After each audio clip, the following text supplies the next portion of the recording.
Si les stars des petites sportives sont surtout la 208 GTI by Peugeot Sport et la Clio Race Trophy, derrière ça pousse fort. Aujourd'hui, c'est au tour de cette Corsa OPC de jouer les seconds couteaux, avec la ferme intention de ne pas se laisser décrocher par ses rivales françaises grâce à ses nombreuses nouveautés techniques. Enfin ça, c'est ce qu'on va voir.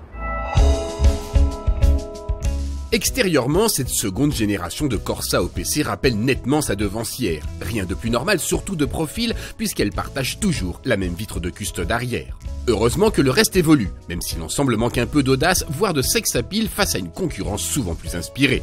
Cela ne l'empêche pas de proposer quelques nouveautés esthétiques au sein de cette branche sportive d'Opel. Alors, il est plutôt joli ce bleu Ardennes, non? Mais figurez-vous, pour la petite histoire, c'est la toute nouvelle livrée officielle OPC et la Corsa est bien évidemment une des toutes premières Opel à en bénéficier. Et en bonne OPC qui se respecte, elle enfile la panoplie adéquate, écope latérale à l'avant, imposant béquet à l'arrière, double sortie d'échappement nichée de part et d'autre du diffuseur et jantes 18 pouces dotées de pneumatiques Michelin Pilote Super Sport s'il vous plaît.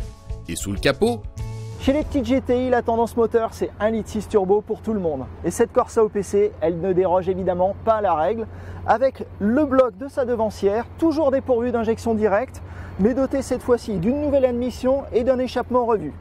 Avec 207 chevaux à la clé, soit un petit cheval de plus que la 208 GTI by Peugeot Sport. Quand on vous disait que ces deux-là suivent à la trace,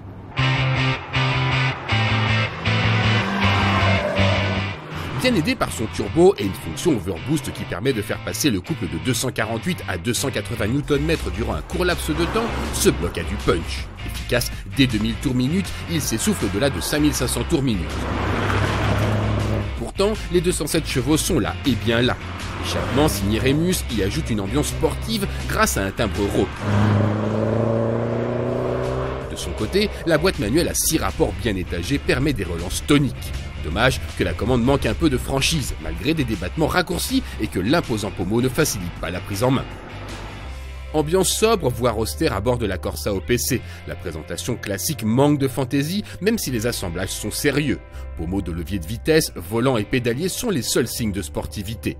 Sans oublier les excellents baquets Recaro montés de série. Ils assurent un excellent maintien et une assise ferme. Tendance oblige, l'interface multimédia IntelliLink, compatible avec de nombreux smartphones, accueille de nombreuses applications comme la navigation ou les commandes vocales. Les routes de la région de Bilbao sont un bon terrain de jeu pour exploiter le châssis profondément revu de notre OPC. Rabaissé de 10 mm par rapport à une Corsa classique, il reçoit des amortisseurs Koni qui s'adaptent aux fréquences de la route. Ferme à basse vitesse, l'ensemble encaisse bien les chocs et limite les mouvements de caisse. Mais attention aux remontées sèches pour les vertèbres et au bruit de roulement. Mais l'essentiel est ailleurs. Pour 2000 € de plus, cette Corsa OPC propose un pack performance qui comprend des suspensions avec amortisseurs Koni plus fermes, des gros freins avec des gros disques à l'avant et des étriers 4 pistons signés Brembo, et un différentiel autobloquant qui permet de réaccélérer plus fort en sortie de virage, mais qui par contre engendre des grosses réactions de direction, ce qui oblige en sortie d'épingle à tenir le volant des deux mains, parce que cette Corsa OPC, c'est une voiture virile. D'accord, il y a un peu de bagarre, mais le jeu en vaut la chandelle. Dans ce pack performance rend cette Corsa OPC efficace, au point de venir titiller les références de la catégorie, même si la 208 GTI by Peugeot Sport garde encore l'avantage.